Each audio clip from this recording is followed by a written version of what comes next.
Tandam. Tá demorando mesmo, eu acho que é a minha internet hoje. Que bom. Já tá gravando, professora. Tá aqui no meu, tá girando a bolinha. Gravando, gravando. Pra gente já tá gravando. O gravando já apareceu pra gente. Então, apareceu, mas não apareceu com a bolinha vermelha? Sim. Agora sim. Uhum. Agora sim. Aqui no meu tava girando, então, na dúvida, vamos lá, vamos compartilhar a tela inteira que é mais fácil. Vocês estão vendo aqui, né? Sim. Sim. Vocês lembram que a gente viu a aula passada? Sim. Então, quem pode me ajudar? Ai, Deus.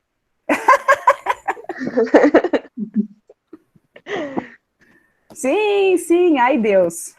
A gente Muito viu bem. sobre o que eram os estados, o que faziam deles estados nacionais, os conceitos. Isso, Estado Exatamente. e nação é a mesma coisa? Não. Não. Então, para você ter um Estado, você tem algumas características, como leis, território, exército, burocracia, e para você ter uma nação já é diferente, é a questão do sentimento de identidade, né? Compartilhar as tradições, compartilhar o idioma. Então, tem a ver com um sentimento de pertencimento, e não necessariamente com aquelas regras. Você pode ter... Vocês sabem algum exemplo de um Estado que não necessariamente é uma nação?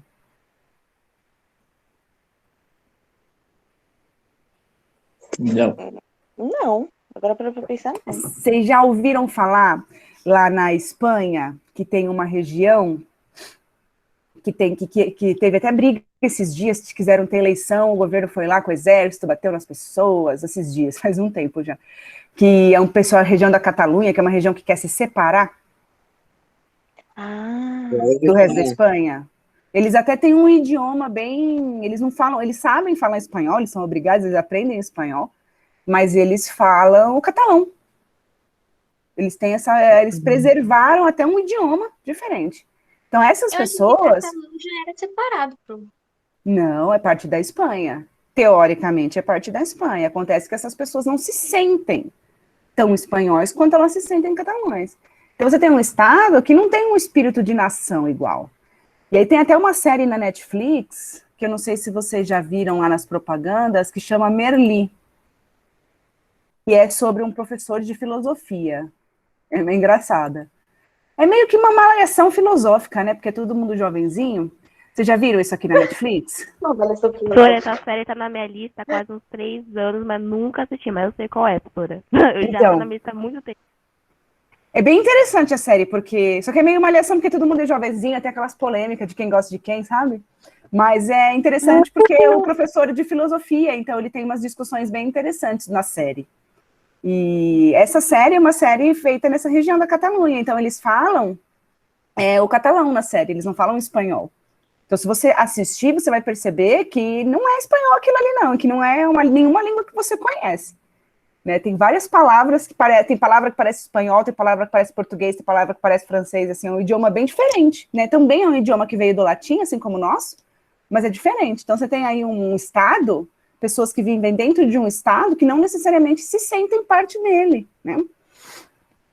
Aqui no Brasil a gente tem movimento separatista, não tem? Tem gente no Rio Grande do Sul, né? Na região É isso que eu ia falar, não foi o Rio Grande do Sul que tentou separar? É a região sul, né?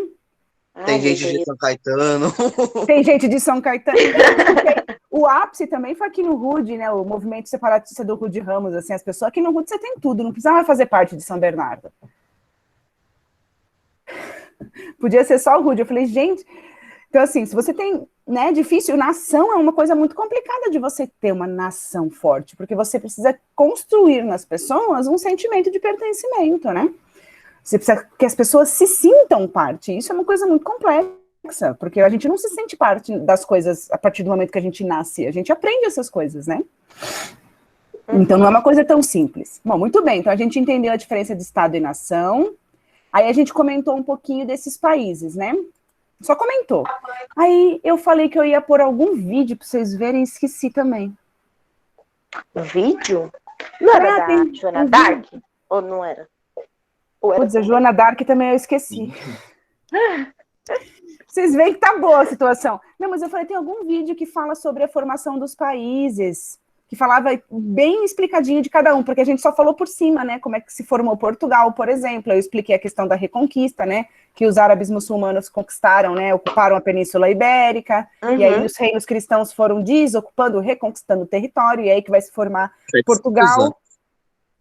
Aí a gente vai ter Espanha, por exemplo, que são 2 reinos cristãos, que vai ter Castilha e Aragão, e aí Castela, perdão, e Aragão, e aí esses 2 reis cristãos, né, quando eu falo cristão nessa época, eu tô falando católico, tá? Ainda a gente não tem a igreja protestante ainda, a igreja protestante nasce nas mãos do Lutero em 1517, então demora ainda mais uns anos. Então aí do casamento, da união desses 2 reis, né, de 2 reinos cristãos, a gente vai ter aí o nascimento, né, de um outro país, né, de um outro estado moderno, estado-nação moderno.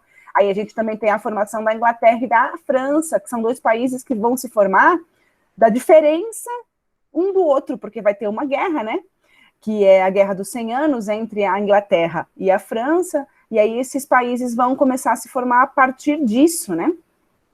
E aí esses países têm muita diferença. E tem algumas coisas que é muito curioso, que a gente acha que não, mas tem algumas palavras do inglês que, na verdade, são palavras francesas, né? Por exemplo, o número 6, em inglês, que é six, na verdade, é uma palavra francesa, que é o número 6 em francês, que é cis, né? Mas se escreve igualzinho. Oh, meu Deus. E tem outras palavras, né? Tem outras palavras que são de origem francesa, né? Em inglês, tipo fiancé, né? Que é noivo, é uma palavra de origem francesa. Então tem, porque naquela época, essas regiões tiveram influência umas sobre as outras, né?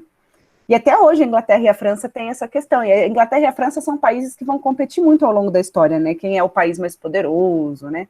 Por muitos anos, o idioma francês era o idioma predominante, né? Quando você fazia negócios, quando você era uma pessoa culta, considerada culta, você estudava francês, e aí o inglês ele vem depois, né, da ascensão mais dos Estados Unidos também, né, depois da Inglaterra na Revolução Industrial, então você vai ter a ascensão do inglês como idioma predominante nos negócios, né, mas até então você tinha o francês, que é muito mais complicado, não sei se vocês já viram, já tentaram estudar na vida, mas... E aí a gente terminou falando disso aqui, ó, falando da aliança que vai acontecer nessa época entre o rei e a burguesia, certo? Então, você tem reis que vão se fortalecendo, que vão vencendo batalhas com outros reinos, você vão ter reinos que vão se formando da aliança, né, de casamentos de 2 casas dinásticas diferentes, e aí esses reis, eles vão precisar, para se manter no poder, eles precisam de dinheiro, né, precisam cobrar impostos e precisam de dinheiro para poder ter seus exércitos, e aí isso vem das alianças que eles vão fazer com a classe burguesa, né, os burgueses que são os grandes comerciantes, né, os caras que trabalham com manufatura, ainda não temos indústria, temos manufatura, que eram aquelas oficinas, né, que divide o trabalho, mas você ainda não tem máquinas industriais, isso daí é bem mais para frente. Aí a gente vai ter os banqueiros, essas pessoas aí de muito dinheiro vão acabar aí se aliando com esse rei, porque elas querem que o rei use das leis do Estado para poder proteger os seus negócios, né? Então, esse momento histórico vai favorecer a aliança desses dois personagens, o que não vai durar para sempre, né? Porque vai chegar uma hora que, quando a gente fala de capitalismo, a gente fala de acumulação de riqueza. E a acumulação de riqueza chega uma hora que se esgota, então o sistema tem que se reinventar para continuar funcionando, senão ele quebra. E aí vai chegar uma hora que esses reis não vão ser mais tão úteis, vamos dizer assim, para a burguesia, e a burguesia vai começar a fazer revoluções, que a gente vai estudar esse ano as revoluções burguesas, né? A Revolução Industrial, a Revolução Francesa, as revoluções burguesas da Inglaterra, né? Que a Inglaterra cortou cabeça de rei antes da França cortar. Então a gente vai ver essas revoluções esse ano. Beleza até aqui? De boa. Sim. Deixa eu só ver, não. Revolução, parte favorita do Davi. Tá. É que eu ouvi um barulhinho, achei que fosse alguém entrando. Mas não, minhas esperanças. Muito bem. Essas monarquias, esses estados-nação que vão se formar na Europa, eles vão se formar... Então, assim, quando eu falo estado-nação, eu estou falando do país, né? Das características de estado e nação. Agora, que tipo de governo esses estados-nações vão ter? Esses governos são monarquias absolutistas. Davi, explica pra gente o que é monarquia.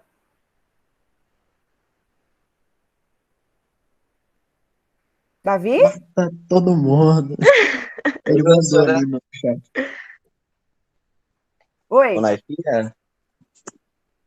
Monarquia é um regime em que a gente tem um rei como governante maior, normalmente, dependendo. E como que esse cara vira rei? Passa de pai para filho. Passa de pai para filho. É hereditário. Então, o que você tem que fazer para governar, para ser rei ou imperador, né? Rei e imperador a gente fala diferente. Geralmente a questão reino e império é o tamanho do território, né? O Brasil era chamado Império do Brasil, na época que foi monarquia, porque é um território imenso. Quando você vê os países na Europa, que são países menores, né, que são reinos, aí você fala que você tem um rei, tá? Então a gente chama rei e imperador, mas a ideia é que reis e imperadores governam monarquias, tá bom? Aí é questão mais do território mesmo. Então o rei vira rei porque o pai dele era rei. Então tudo que você tem que fazer, agora entrou alguém, para você ser rei, é nascer filho do rei. Não é fácil? Não é tranquilo?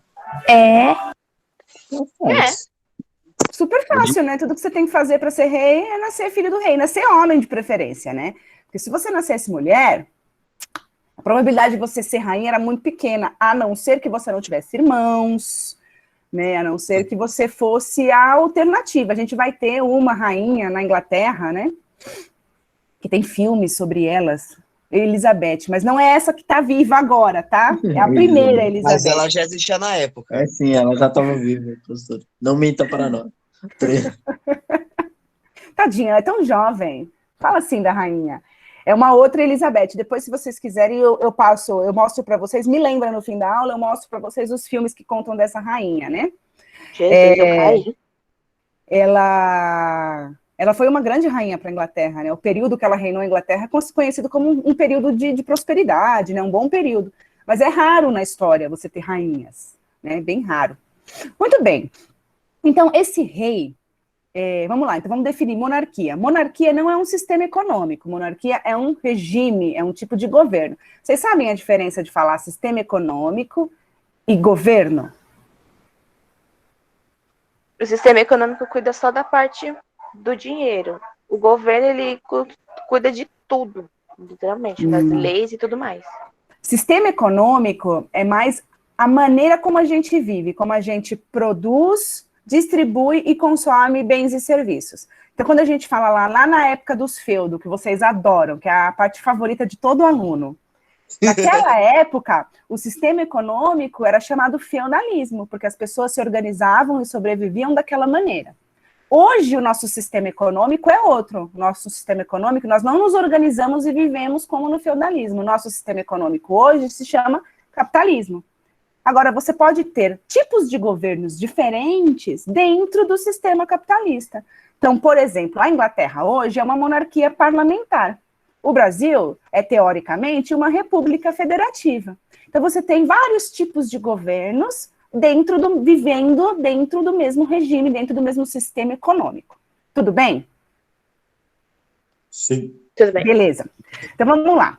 O rei, ele vai adotar esses reis que vão unificar territórios e ter o apoio da burguesia, eles vão adotar um estilo de monarquia. Então, monarquia é quando você tem um poder que é hereditário, ou seja, passa de pai para filho, é uma questão de nascimento, é uma condição de nascimento, então não tem nada que você possa fazer na sua vida, não importa se você trabalha ou não importa o que você faça, você não vai virar rei, a não ser que você tenha nascido filho do outro rei.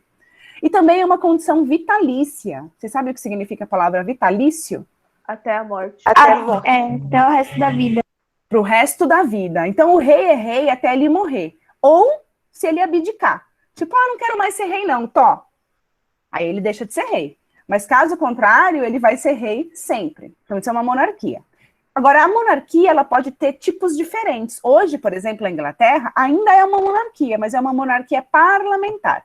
Ou seja, você tem parlamentares, você tem ministros. Então, o povo inglês vai para as urnas, de vez em quando, eu não sei qual é a frequência eleitoral de lá para te falar, e aí eles vão lá e elegem membros do parlamento. E aí esses parlamentares governam de fato a Inglaterra, né? Em especial a figura do primeiro-ministro, que é o cara que de fato governa a Inglaterra. Mas eles ainda têm a rainha. A rainha, ela tem alguma função? Eles têm. né, além de dar tchauzinho nos passeios públicos, eles têm algumas funções diplomáticas, né, pode ser que a rainha viaje, pode ser que a rainha receba um presidente de um outro país para fazer negócios. Então, ela até tem uma função, mas ela não governa sozinha. Nessa época aqui, os reis não vão ter assim, um parlamento participativo, as pessoas não vão votar em ninguém. O rei ele vai ser um rei absolutista. Vocês lembram desse termo? Quando vocês estudaram no 8º ano? Uhum. Então, explica para mim. Eu mando em tudo do jeito que eu quero, quando eu quero. E ele, Mais ou menos. ele é o único que lidera. E ele é o único que lidera. Muito bem, gente, que memória! Então, um Estado absolutista, né, quando a gente fala uma monarquia absolutista, é uma monarquia que tem um rei ou um imperador, e esse cara, ele vai governar sozinho, tá? Ele vai ele vai mandar e desmandar, ele é a lei, ele é o exército, e em alguns casos também vai ser líder de igreja. Calma que nós vamos chegar semana que vem nisso, tá bom? E aí eu fiz esse esquema, eu não fiz, gente, eu roubei da internet que eu não sei desenhar. Esse esquema que mostra como o rei era suportado, né, por toda a sociedade. Então o rei, ele cobra impostos da burguesia, o rei, ele cobra impostos dos camponeses, dos trabalhadores urbanos, que são os artesãos, e todo mundo paga imposto para o rei, e o rei é apoiado por essas pessoas, especialmente pelo clero e pela nobreza. Você lembra lá daquela pirâmide que a gente fez? Que a gente dividia a sociedade em 3? Que você tinha a nobreza, o clero e os servos. Né? Então você tem o clero, que são os membros da igreja, que também não trabalham, que continuam sem trabalhar, continuam sendo sustentados pelos impostos, pelo dízimo que a população paga. Você tem a nobreza, que é aquele monte de gente que recebeu lotes de terra e herdou esses lotes de terra por anos, séculos, e aí são os duques, os marqueses. Então esses caras, eles por herança vão recebendo esses títulos e essas terras, e eles também não trabalham, eles vivem dos impostos, eles vivem de favor do rei em troca de apoiar o rei constantemente. Então, a gente vai ter aí 3 figuras principais, né, nessa formação moderna. Você vai ter a Igreja Católica, que vai ser muito importante, até especialmente vir o Lutero, mas vamos lá, vamos segurar essa parte. A Igreja Católica vai ficar muito ligada à política ainda. Lembra que a Igreja Católica era muito importante na Idade Média, e ela ainda vai ser, né? Muito importante, porém, antes o Papa mandava muito nos reinos cristãos. Agora o rei se fortalece tanto, ele tem tanto poder, ele tem tanto apoio, que ele vai começar a fazer frente à igreja. Então a igreja vai ter um pouco menos de palavra nos reinos cristãos, porque os reis se fortalecem. A nobreza também vai sair enfraquecida, porque o rei vai ter tanto poder, tanto apoio, tanto dinheiro, que ela vai ter meio que se curvar ao rei, por exemplo, para poder se manter privilegiada, para poder se manter uma classe que não trabalha, né? Um grupo de pessoas que não trabalha, que é sustentada. E, por fim, a gente vai ter a burguesia, né? Que é um grupo que vai se favorecer disso tudo, porque vai se aliar ao rei. Muito bem, então vamos falar um pouquinho de absolutismo, né? A palavra absolutismo é de absoluto, então é um sistema político de governo que o monarca tem o poder total, ok? Que é hereditário e vitalício, já falamos disso. Aí eu queria falar do Luís XIV. O Luís XIV era um rei francês, ele foi um rei francês, e ele foi o símbolo do absolutismo monárquico. Esse cara levou o absolutismo às últimas consequências. Ele governou a vida inteira, até morrer velhinho, 70 e poucos anos. Aliás, ele viveu mais que o filho dele, que era o herdeiro dele. E tem uma série na Netflix que fala sobre esse rei. Deixa eu mostrar para vocês. Vocês estão aí? Claro, prof, com certeza. Tô aqui. Sim. É que como só fica as bolinhas, e vocês não falam ainda nada, eu fico com a impressão que eu quero ver a capa da série. Bom, você coloca lá Versalhes na Netflix, e aí você vai ter essa série aqui, ó. Esse ator aqui faz o Luís XVI. Só que lá, é uma série de época, então tem cenas desagradáveis, né? Tem cenas de cunho sexual, então se você não acha que é adequado assistir, por favor, não assista, tá? É não boa, Pro? Você assistiu? Eu assisti. É impressionante, assim, porque o Luís XVI, ele foi um cara que... Não, perdão, Luís XVI não, Luís XVI é o que perde a cabeça. O Luís XIV, que é representado por esse ator, as manobras que ele faz, assim, como ele governa com mão de ferro e como ele faz tudo o que ele quer. É muito legal. Eu acho que tem 3 temporadas, se não estou enganada. É que eu sou nerd de história, então eu gosto dessas séries, entendeu? Eu não sei se você vai gostar. Entendi. Mas eu vejo. Tá? Que eu gosto dessas coisas, então eu assisti. E é impressionante. E aí mostra como ele fez para construir, né, terminar a construção desse palácio, que é o Palácio de Versalhes, como ele fez para controlar todas as nobrezas. Toda vez que um nobre queria derrubar ele conseguia contornar a situação e tá. Então, assim, tipo, é impressionante realmente como ele é, por isso, você entende, você assiste a série, você entende por que ele era o símbolo, né, do absolutismo, né, que tipo de rei que ele foi. Vamos voltar aqui. De 10 episódios. Oi? 3 temporadas de 10 episódios. Só que são episódios longos, tá? São 55 minutos. Não são episódios curtos, não. Mas eu tô recomendando, gente. Eu tô só dizendo que é uma coisa que existe com base, né, no que a gente está estudando agora. Então, assim, e esse cara, eu não sei se vocês já ouviram isso, né? O Luís XIV, ele é o responsável pela frase "o Estado sou eu". Vocês já ouviram isso? Uhum. O que ele quer dizer quando ele fala "o Estado sou eu"? O que é o Estado? Quer dizer que é ele que manda em tudo. O Estado não é o exército? O Estado não são as leis? O Estado não é o território? O que ele está falando? Que ele é tudo. Aí eu coloquei aqui em francês, l'état c'est moi. Ai, que chique. Bonita, né? Chique. Sou rica e poderosa. Como é que pronuncia? L'état. Você não vai repetir? L'état. L'état c'est moi. L'état. C'est moi. L'état, c'est moi. Muito bom. L'état, c'est Asa. moi. O Estado sou eu. E aí eu trouxe essa imagem que eu achei na internet, esses memes, eu achei sensacional, né? Olha a prova. A que tipo de Estado a figura refere-se? Absolutista. Qual a frase dita pelo monarca presente na foto? Sou rica e poderosa. Imagina a professora que corrigiu isso. Eu ia colocar essa professora. Eu ia acertar, eu vou botar certo também. Ele não falou sou rica e poderosa. É porque tem muita gente... Ele falou em francês, Adriano. Professora, é. Não, ele falou l'état c'est moi. Ele é famoso por essa... A Rainha Elizabeth sabe. Tanto que o apelido dele era Rei Sol, né? Você sabe que essa é a época das descobertas científicas, né? E tudo gira ao redor do Sol. Né? E o Sol era o símbolo, né? Leonino. Leonino. Sabe que eu não faço ideia de quando ele nasceu, aí já é especulação. Agora, por que essa pessoa fez essa piada, sou rica e poderosa? Porque quando você olha essa imagem, você vê esse cara com essa peruquinha e com esse colã, com essa meia calça, você não consegue levar a sério. Mas isso é um pecado para quem estuda história. Isso se chama anacronismo. É quando você, com os seus valores de hoje, de um ser humano que vive hoje, aqui no Brasil, você olha para uma coisa do passado e você julga com os seus valores uma coisa que você não entende porque você não estava lá. Então, quando você olha para esse cara, você vê essa roupinha, você dá risada. Sério, olha a peruca. A peruca ainda tem um troço aqui, ó. Não é? É horrível.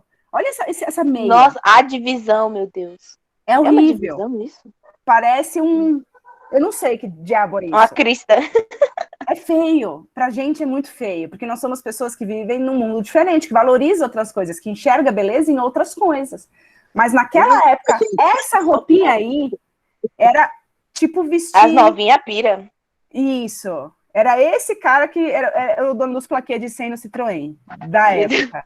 Você entende que é outro tipo de ostentação? É outro, tipo, você é uma pessoa qualquer, até mesmo um nobre, não tinha uma roupa tão enorme, pomposa e tudo mais. Então, e aí você vai vendo que essa questão de como a gente se veste, o ser humano, ele exibe o seu status social através das suas vestimentas, né? A gente exibe o nosso status social através das nossas roupas.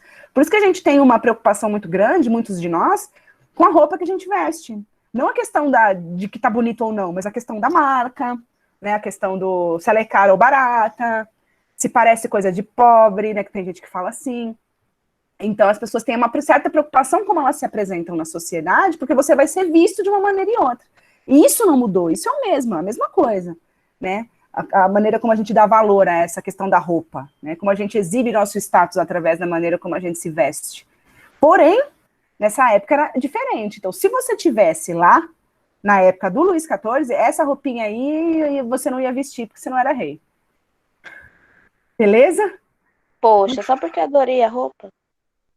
Pois é, menina. Agora a gente vai falar um pouco de economia. Então, quando eu falo que os estados nacionais modernos, europeus, que se formam lá no fim do feudalismo, que são lá a sementinha, né, do sistema capitalista, quando ele vai começar a se desenvolver, quando a burguesia começa a ficar mais poderosa, a gente falou de absolutismo, a gente falou de política. Agora a gente vai falar de economia. E naquela época, o sistema econômico, o regime econômico predominante era chamado mercantilismo. Então, nessa época, a gente ainda não fala que o capitalismo era um sistema 100% concretizado, porque você ainda tinha vestígios, né, do feudalismo. Ninguém vai dormir um dia no feudalismo e acordou no outro dia no capitalismo, entendeu? Ninguém foi dormir na Idade Média e acordou no outro dia na Idade Moderna.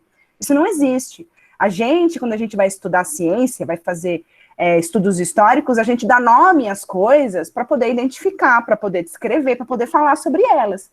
Mas isso não significa que você vai dormir, que as pessoas foram dormir um dia no feudo e acordaram outro dia na cidade fazendo comércio, né? Não é milagre.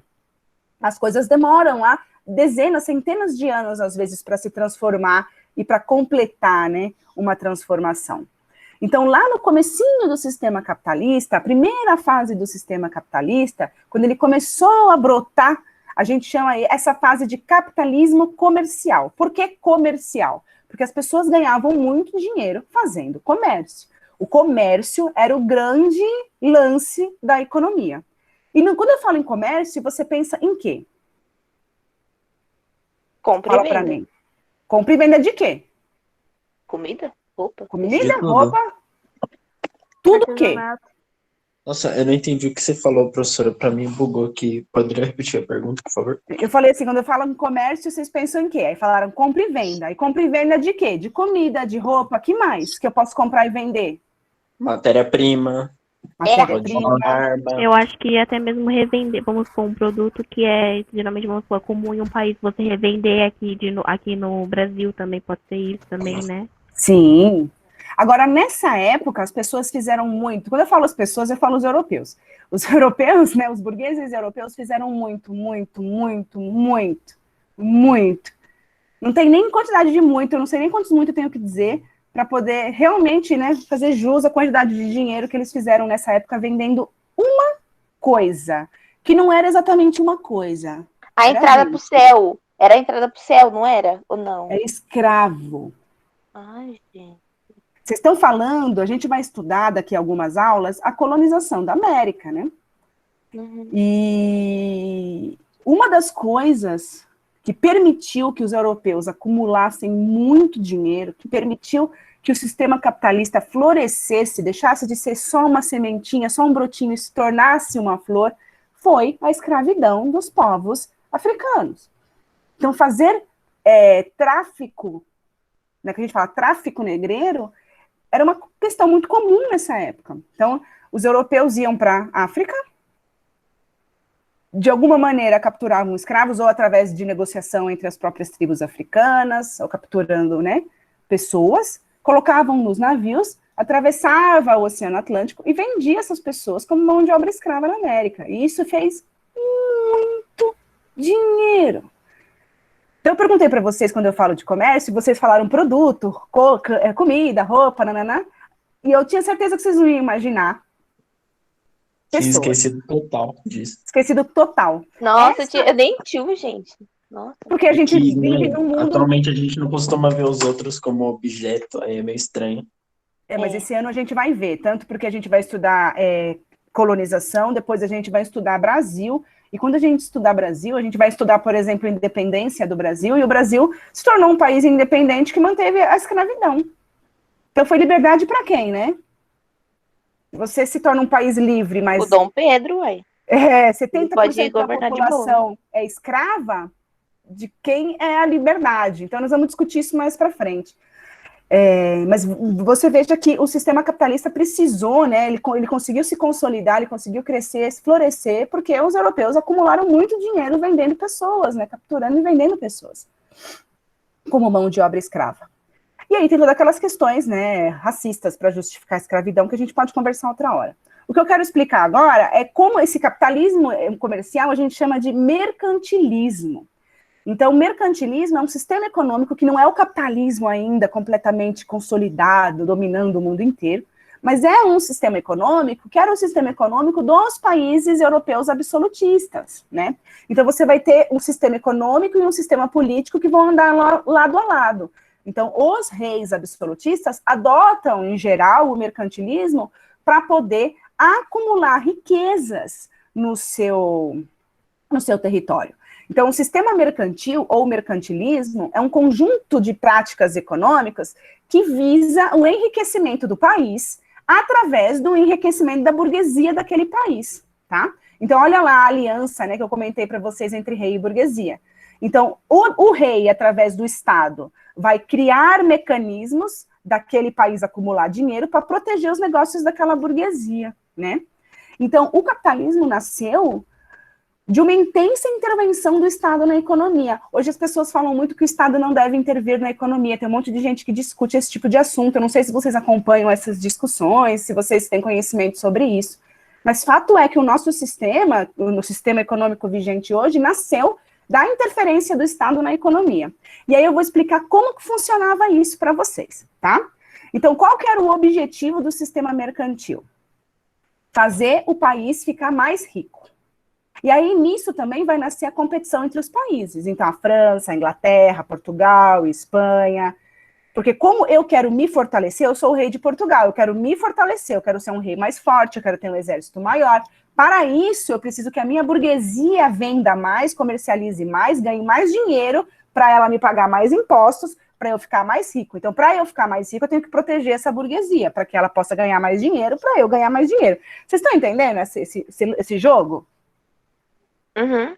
E é um jogo de poder entre pessoas que tinham condições políticas e econômicas. Né? Se você estivesse lá, se a gente estivesse lá, a gente ia provavelmente ser povo, né? Aí você ia estar lá na sua casinha, com a sua família, cuidando dos bichinhos, fazendo um trabalhinho manual lá. Eu teria o quê? 35 anos, né? Já teria uns 8 filhos, né? Porque a gente Sem é banho. povo. Banho demora um pouquinho ainda, calma. Banho só no sábado do 7º mês, tá ligado? Ai, que horror! Mas agora, então, a burguesia agora não, a burguesia ela vai ser mais limpinha, mas agora os nobres vão começar a ter uma higiene um pouquinho maior, essa época. Eu posso preparar uma aula disso, mas aí eu tenho que pesquisar, porque de cor, assim, eu não estou acostumada a ensinar sobre isso, porque como não é currículo, mas nada que a gente não possa estudar um pouquinho e conversar. Bom, muito bem, então vamos voltar lá. Qual que é o objetivo do país, né, do rei? É enriquecer. Então, a gente chama essa prática, naquela época, de metalismo, né? Metalismo vem de metal. E que metal que eu estou falando? Ouro. Não, pera. Ouro, prata, metais preciosos, tá? Não estou falando de ferro. Estou falando de metais preciosos, aquilo que a gente faz moeda, ouro e prata, especialmente ouro, tá? Então, esse era o objetivo. O objetivo era ganhar dinheiro. Agora, como? Eu tenho um objetivo, ganhar dinheiro, acumular. Eu quero ser mais poderoso que a Espanha. Eu sou rei de Portugal, eu quero ser mais poderoso, eu quero que meu país, meu reino seja mais poderoso que a Espanha, seja mais poderoso que a França, seja mais poderoso que a Inglaterra. E a Inglaterra pensa a mesma coisa, a França pensa a mesma coisa. Então, quais são as táticas que a gente pode usar para acumular dinheiro dentro do nosso... Riqueza. Quando eu falo em dinheiro, eu quero dizer riqueza. E riqueza não é só uma moeda, né? Riqueza você pode ter, por exemplo, quando você tem uma colheita farta, você tem riqueza, porque você vai alimentar as pessoas, porque você vai vender o excedente. Então, riqueza é tudo que envolve terras, produção, mercadorias, tá? Não é só o dinheiro, o papel dinheiro. Então, como que eu vou fazer para enriquecer o meu país?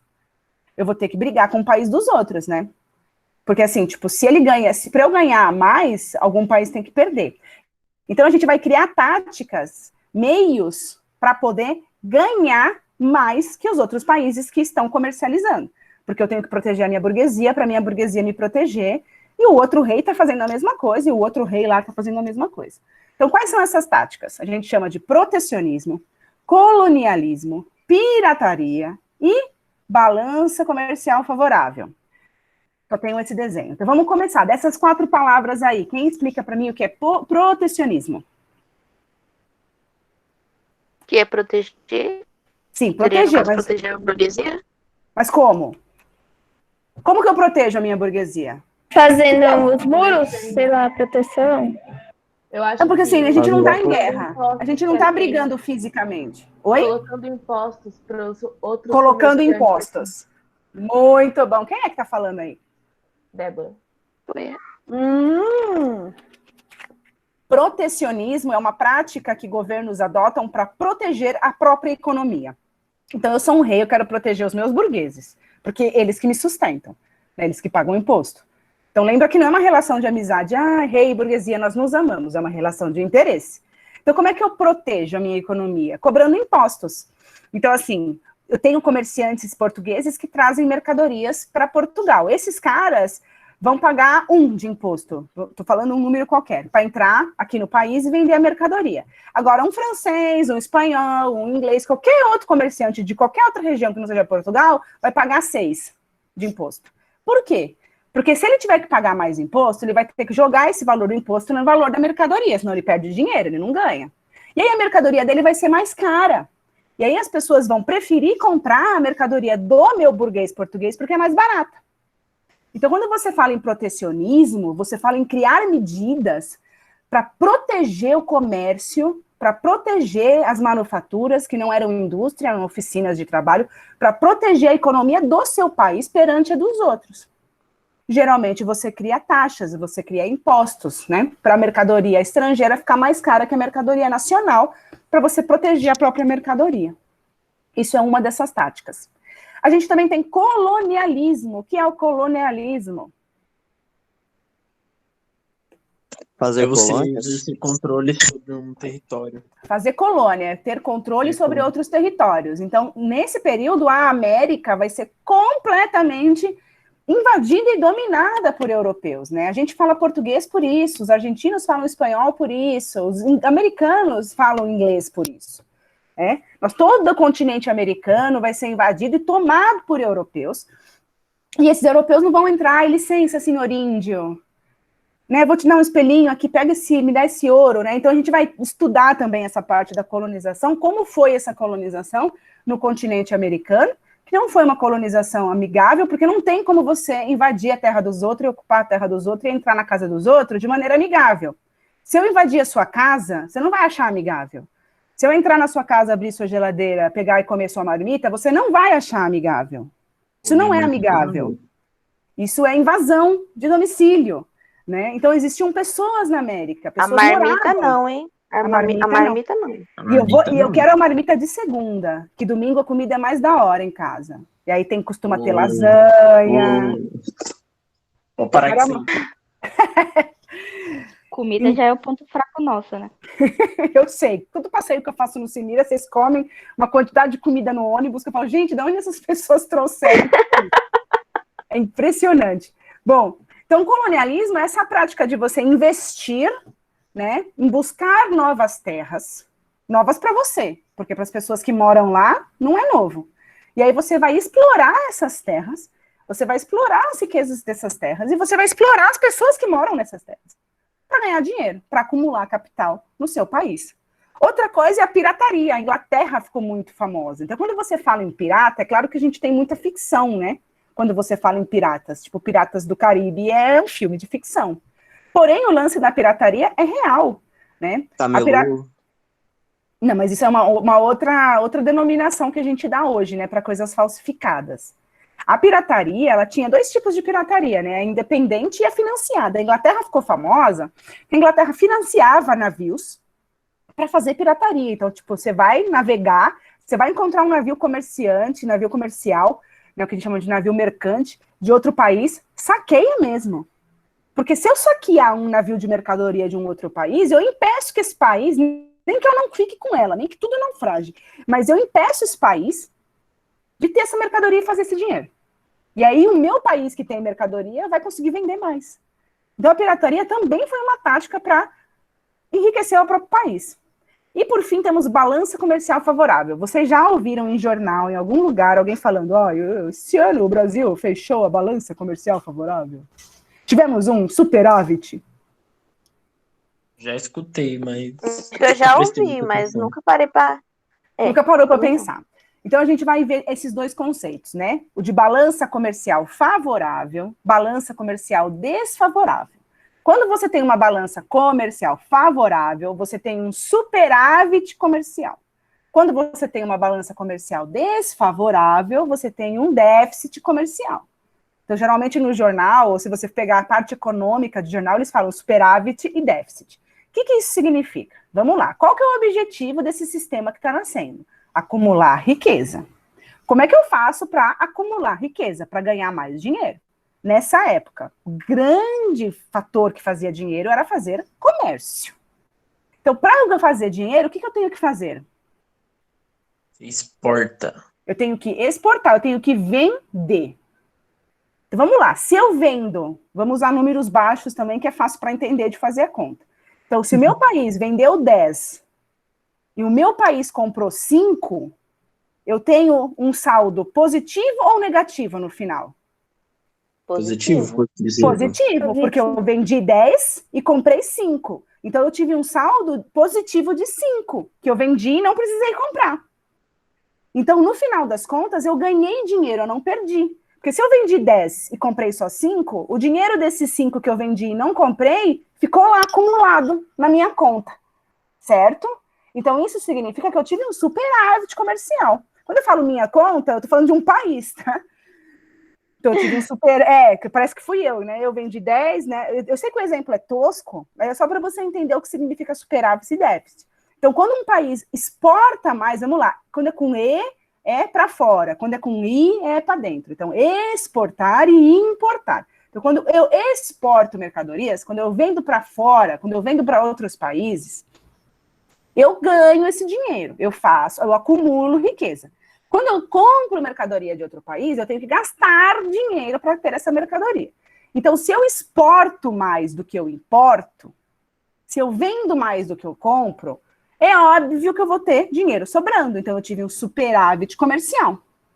Agora, se o meu país passa por uma situação diferente, se eu tenho que importar mais do que exportar, se eu compro mais mercadoria de um país estrangeiro e vendo menos, se eu comprar 10 e vender 5, eu perdi dinheiro, eu tenho um saldo de menos 5. Então, eu tive um déficit comercial. Deu para entender isso? Oi. Eu acho que as imagens estão ao contrário. Eu também acho. Ah, tá. Mas eu peguei assim da internet, assim ficou. Okay. Quer ver? Brasil, 2020, super... Porque eu acho que a gente teve, por mais que a gente esteja ferrado aqui, quem tem fazenda e tá vendendo, tá ganhando dinheiro. A gente não tá. Ó, aqui, ó. Balança comercial. Vocês estão vendo aqui a notícia, né? Eu quero investir, o nome do site. Balança comercial. Brasil exportou 50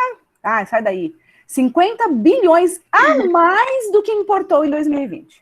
Então, o que isso significa? Que a gente vendeu, não é que a gente vendeu 50 bilhões, a gente comprou, entre comprar e vender, a gente vendeu mais do que comprou. Então, entrou no país em 2020 50 bilhões de dólares. Aonde esse dinheiro tá?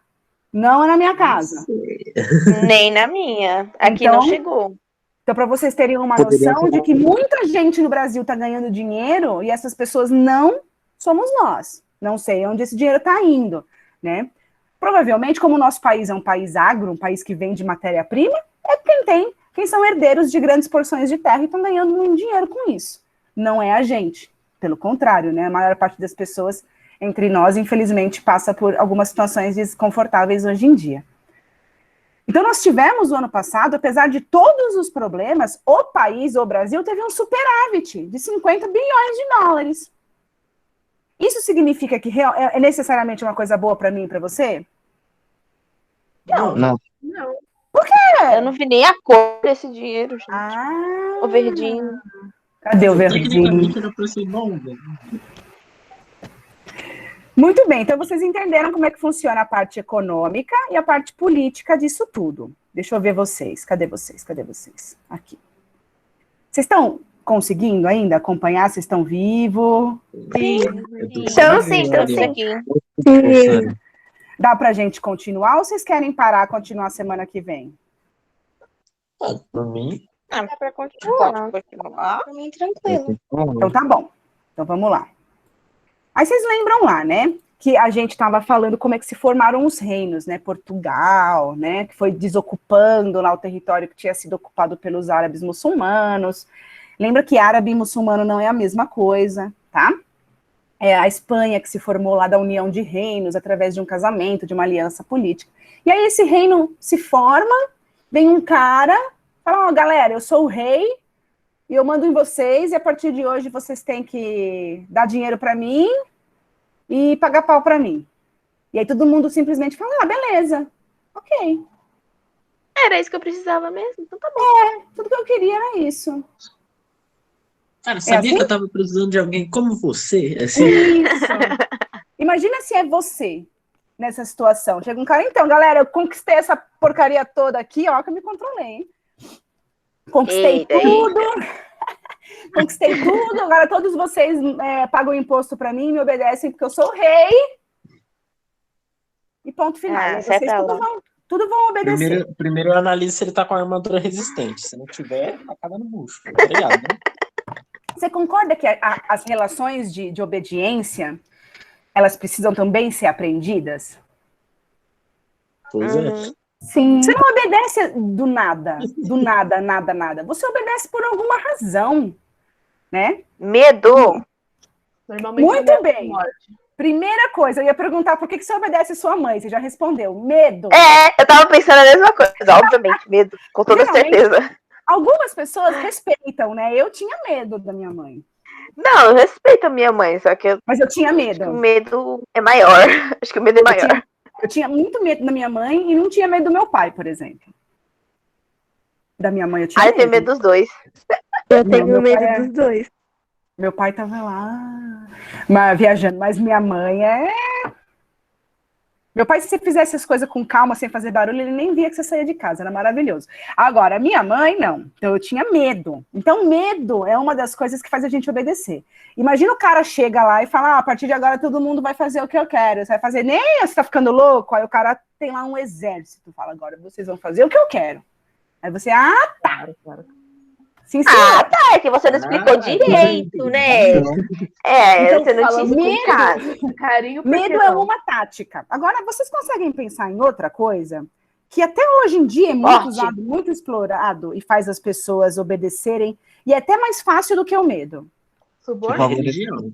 Dinheiro. Manipulação e suborno. Dinheiro. Manipulação. Manipulação é uma boa ideia. Como que eu manipulo alguém a fazer o que eu quero sem nem que ela precise ter medo de mim, que eu não preciso levantar uma arma?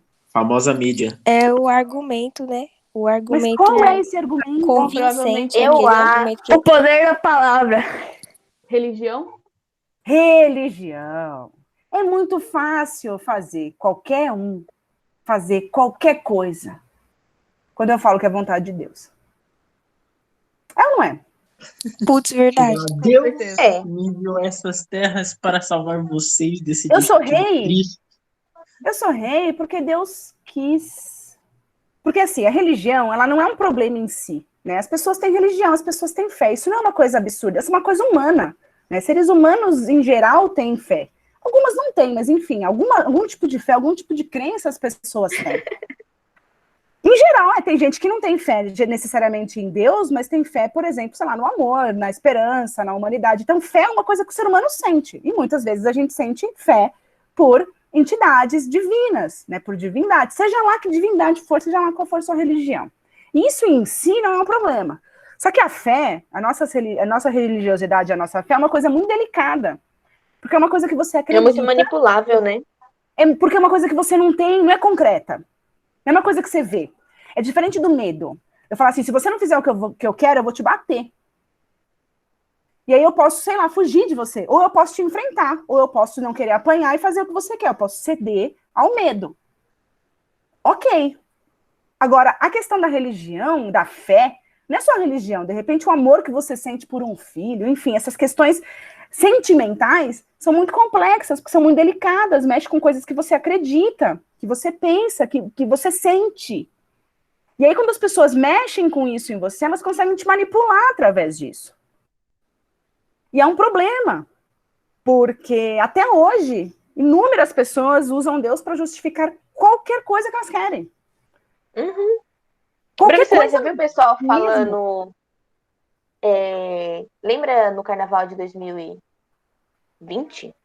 Que aí eu não sei qual 19. escola de samba que foi. Foi 19? Acho que sim. Foi 19, Não, de acho 20 não teve nada. 19. Não, 20 Ah, é teve verdade. carnaval, 20 Teve de teve 20, foi de carnaval. 20.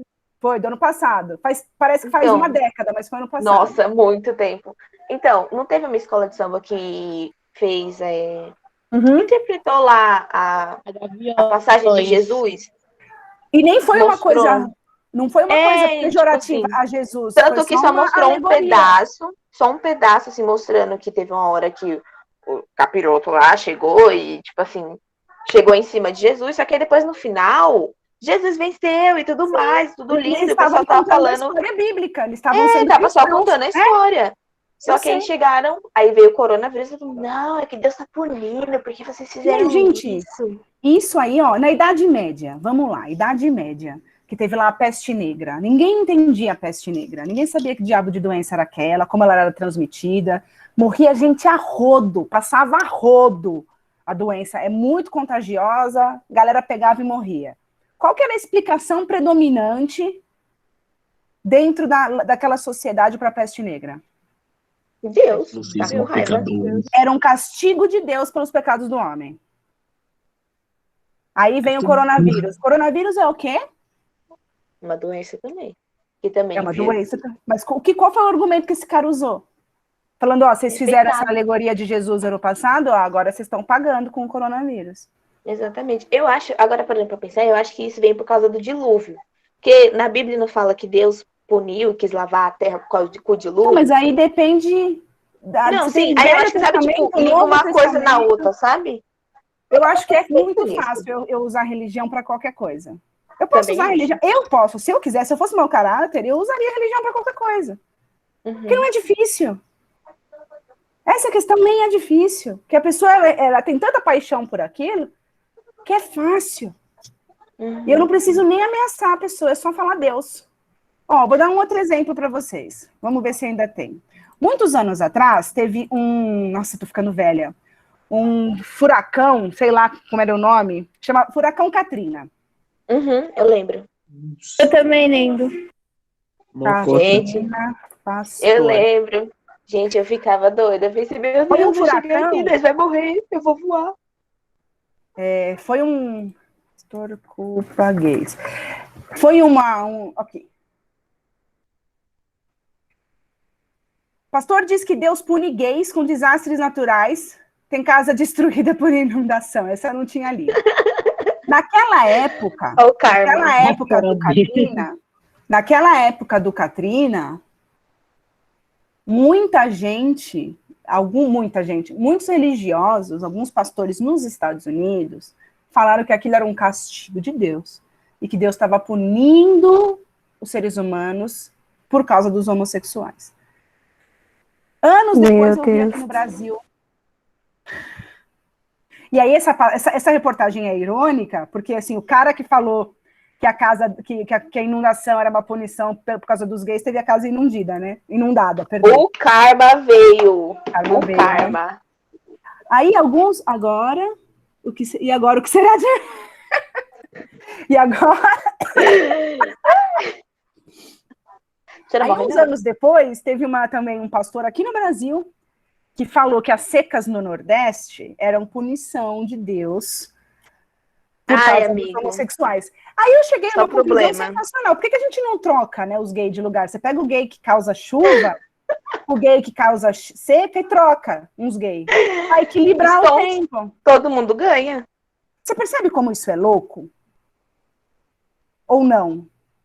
Sim, Professora, você já parou pra isso é pensar que é absurdo. por causa Meio disso que assustado. aqui em São Paulo chove, faz sol do nada, assim, é um monte de gente misturada. Exatamente, Faz porque a todo população aqui sentido. tá equilibrada. Tem gays pra cacete, Agora tem tudo héteros faz pra sentido. cacete. Aí, ó, juntou. Aí é É isso. que Tudo Gente, faz eu amei sentido essa agora. A explicação minha pro tempo mente. de São Paulo. Eu amei essa Tá explicação. 50-50, né?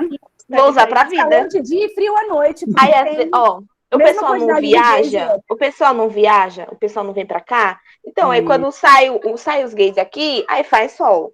Aí os gays voltam, aí chove, gente. aí, É só aí chove. Não, mas explicado. depende, né? Porque o gay brasileiro, eu que faço chover. No Nordeste, o gay faz secar. E lá nessa região da Louisiana, lá onde tem Nova Orleans, onde passou o Katrina, é um gay de chuva. Então, a minha É proposta é verdade. trocar os Tem que tipos ver, de tá no gay. signo. Tá no signo. Não tem o signo de fogo, o signo de água. Tá no signo. É descendente de indígena. É só pegar o mapa astral de todo mundo e ver. Aí E você faz a percebe- realocação.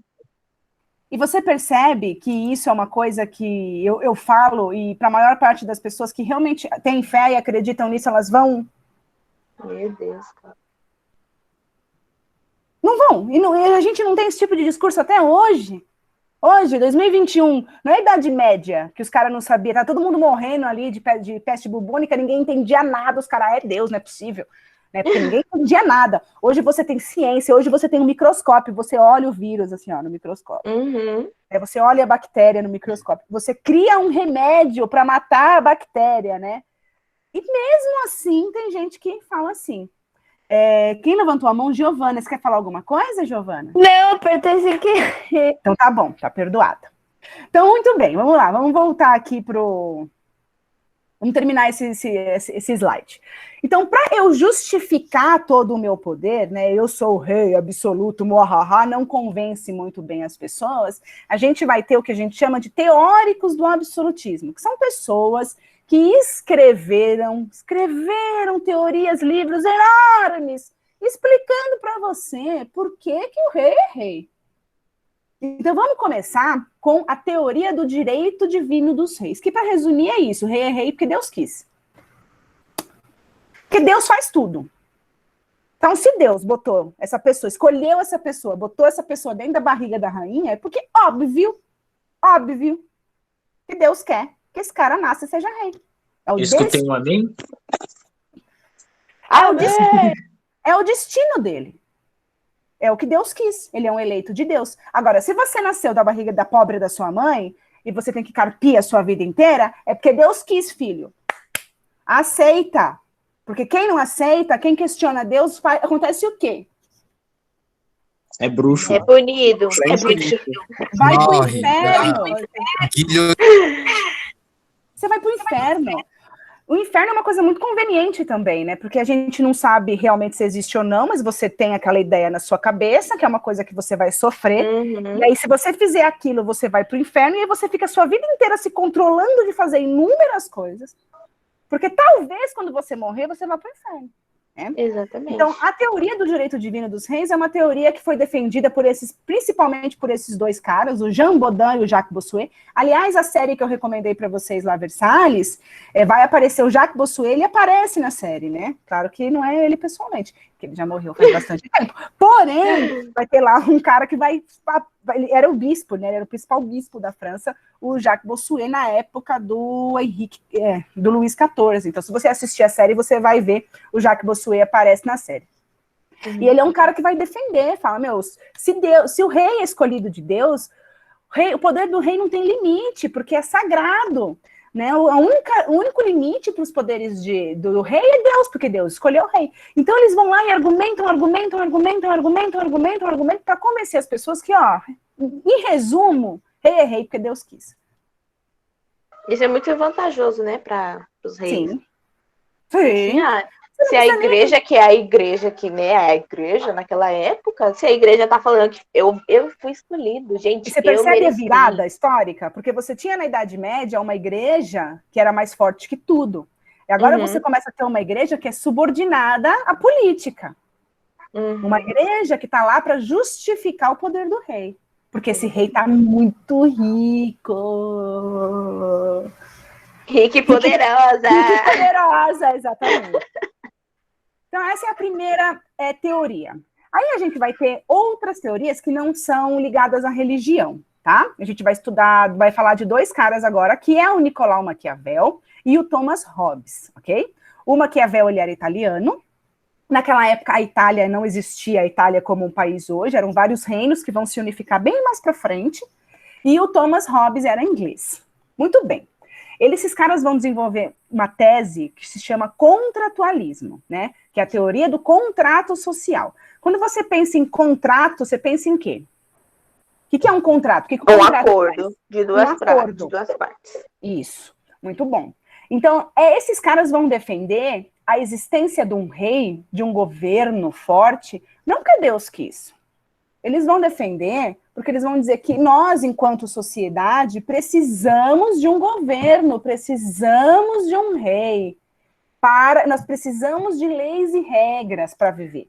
Porque se a gente não tiver um rei, se a gente não tiver um governo, se a gente não tiver leis e regras, a gente não vai viver de maneira civilizada, a gente vai viver de maneira bárbara, a gente vai começar a se matar, a se destruir.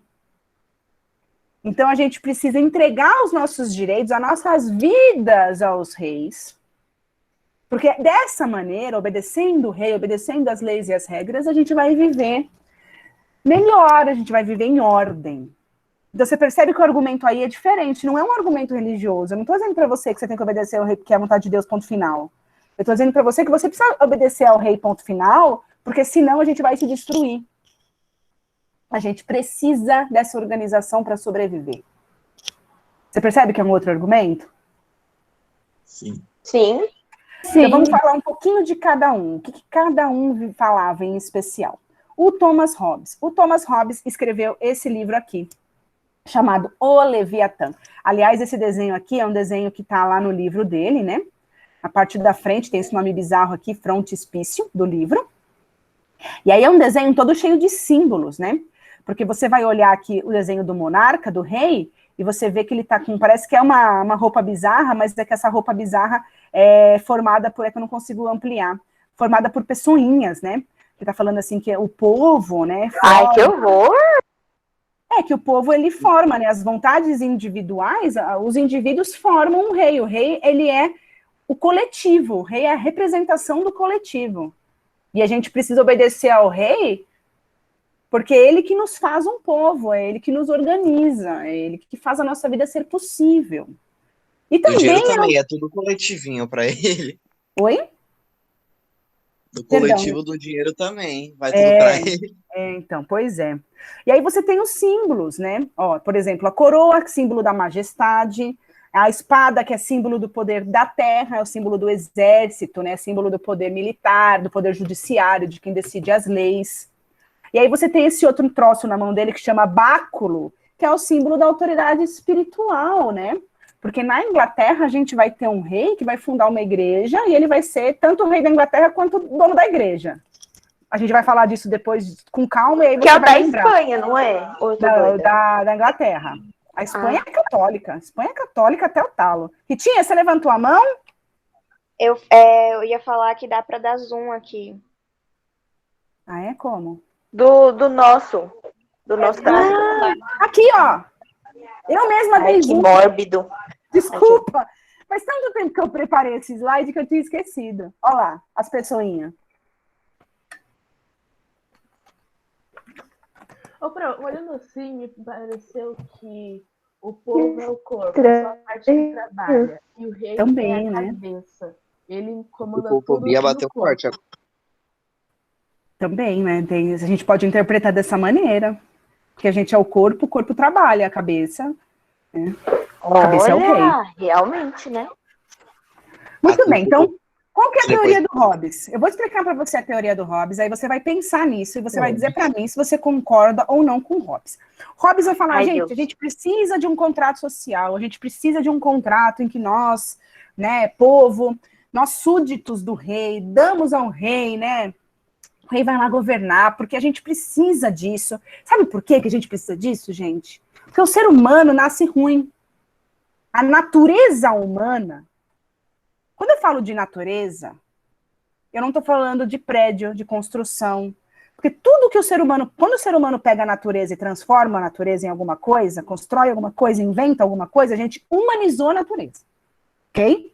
Agora, aquilo que é natural, a chuva, a arvorezinha, o vento, tá? Isso é da natureza. Quando a gente nasce, antes da gente aprender a viver em sociedade, antes da gente aprender a usar um equipamento, antes da gente transformar a natureza, a gente é um bicho, como qualquer outro. E aí a gente é socializado, a gente é educado para se comportar de determinada maneira. Qual é o argumento do Hobbes? Ele fala, quando você nasce, o ser humano, quando ele nasce, que ele é só um bicho, ele nasce ruim. A natureza humana é ruim, é violenta, é vingativa. Então a gente precisa de um governo forte, um rei absolutista, que governe com mão de ferro, que imponha leis, que imponha a ordem, para que a gente não se destrua, porque sem isso a gente vai se devorar. E aí ele fica conhecido, né, por essa frase que resume o pensamento dele. O homem é o lobo do homem. Explica para mim o que ele quer dizer com o homem é o lobo do homem. O lobo é um predador. Então, sim, o homem acaba sendo o predador dele mesmo. Ele acaba dele se mesmo. autodestruindo. Isso. Então esse é o argumento do Hobbes. Gente, como a gente nasce ruim e a gente tem essa tendência a se destruir, a gente precisa que alguém nos controle. Então a gente precisa obedecer ao rei. Agora me veio um ponto, mas acho que eu já rebati o meu próprio ponto, que é o rei também é só um homem. Mas, tecnicamente, ele é escolhido por Deus, então ele não era só Muito um boa. O Deus também é só um homem, mas ele é escolhido de Deus. Pronto, olha o pano passado aqui.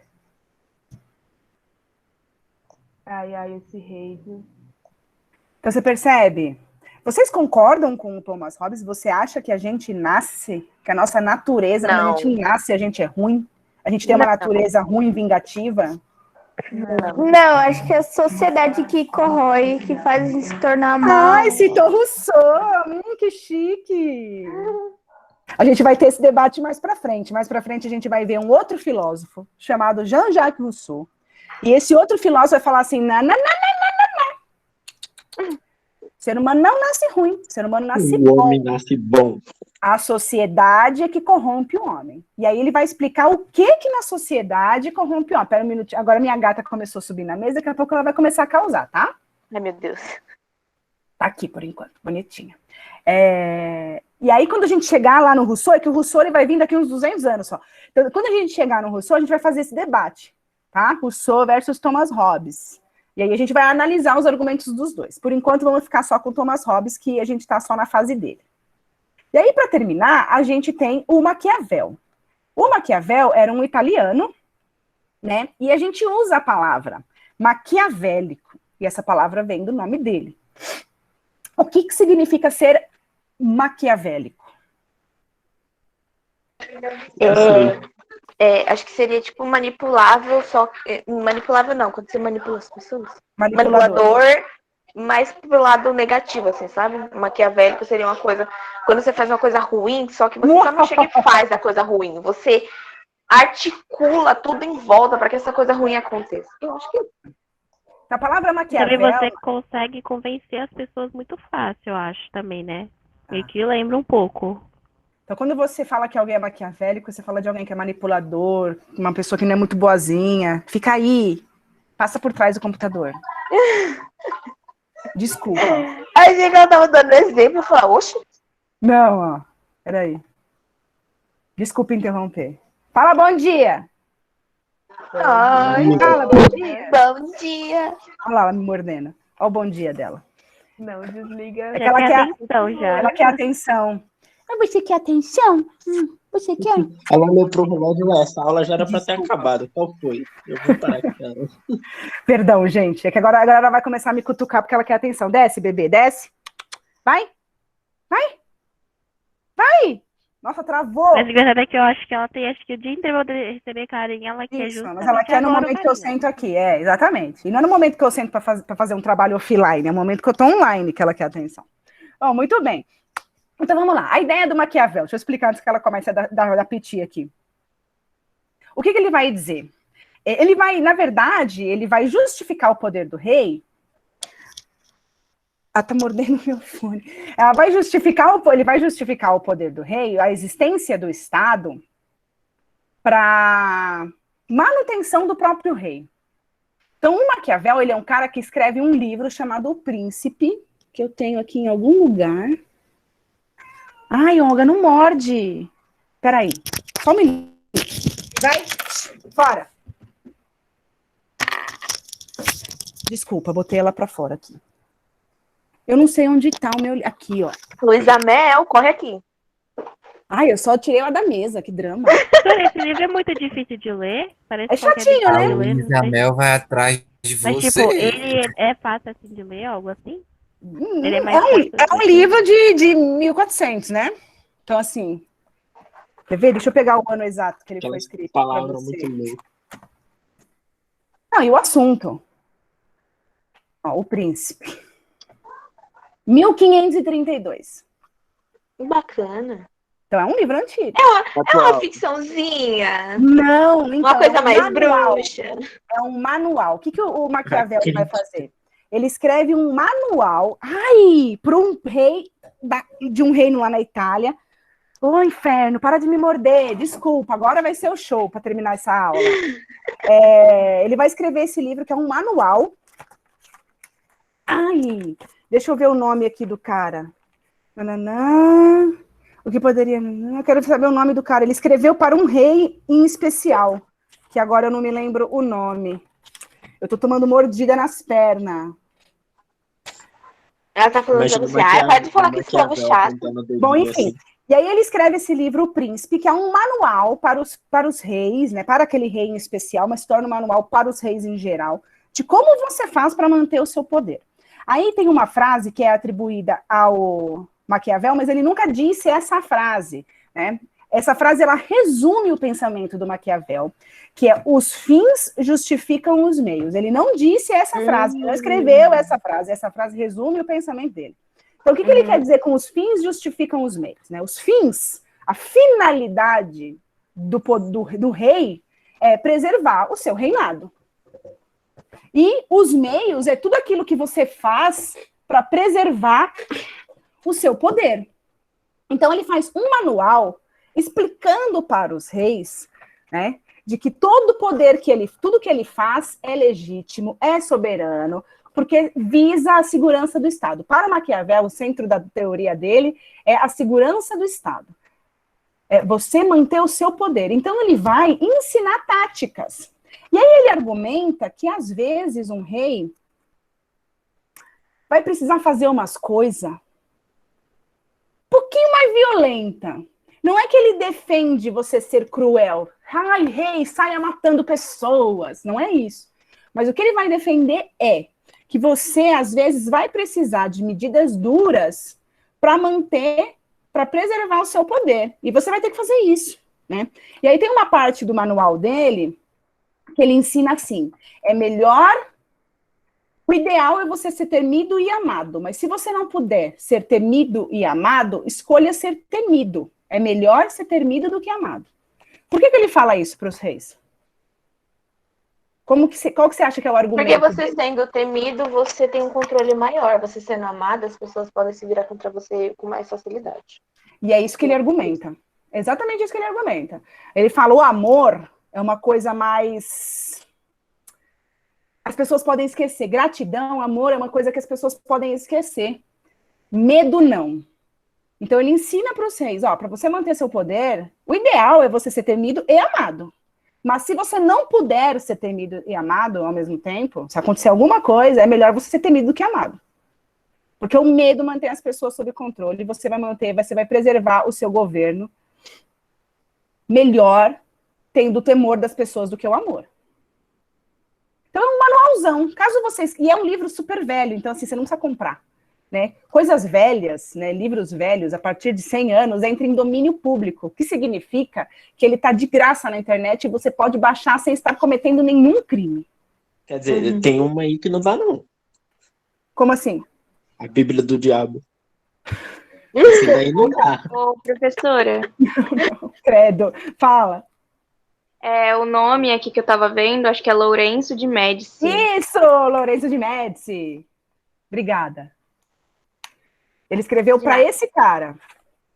E aí se tornou um guia, se tornou um livro que, tipo, meu, era indispensável para um rei estudar, né? E aí ele vai falando, olha só os títulos.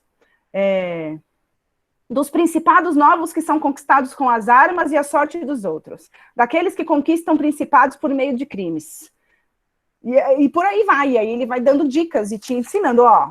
Ele ensina estratégias. Olha, se você quer controlar o seu povo, pega alguém e põe na fogueira, na frente então, assim, se alguém tenta te dar um golpe, ou se alguém infringe alguma lei absurda, você vai pegar essa pessoa e vai cortar a cabeça dela em praça pública. E põe numa bandeja e tá desfilando pelo território inteiro, sabe? Para dar exemplo, porque se você não fizer nada, outras pessoas vão perder o medo de te enfrentar.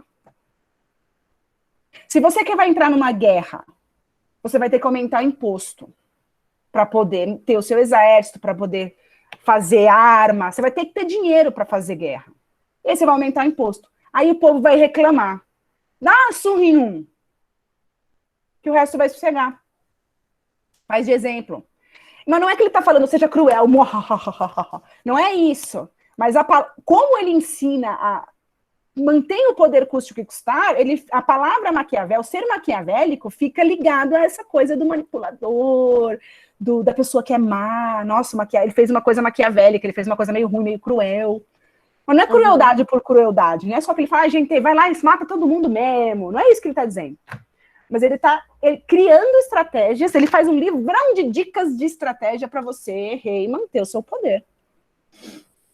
E você vai achar facilmente na internet. Agora, a leitura é gostosa? É livro de bruxa? É Harry Potter? Não é, gente. Não é. Poxa, galera. É um livro, e é um livro antigo, né? Não vai estar escrito para manter o poder, taco louco. Não é assim que está escrito. Mas, assim, é bacana você pegar, dar uma olhada, enfim, eu encorajo, né? E deixa eu ver se é só isso por hoje. Era só isso por hoje. Ai, cansei. Vamos ver quem ficou? Ixi, Já Maria. tem saindo, já. Calma lá, Dora. Ó, chamada do fim da aula. Ana Beatriz. Presente. Ana Cláudia. Ai, deixa eu parar de gravar, porque ninguém é obrigado a ver isso, né? Não, grava nós aí, grava nós.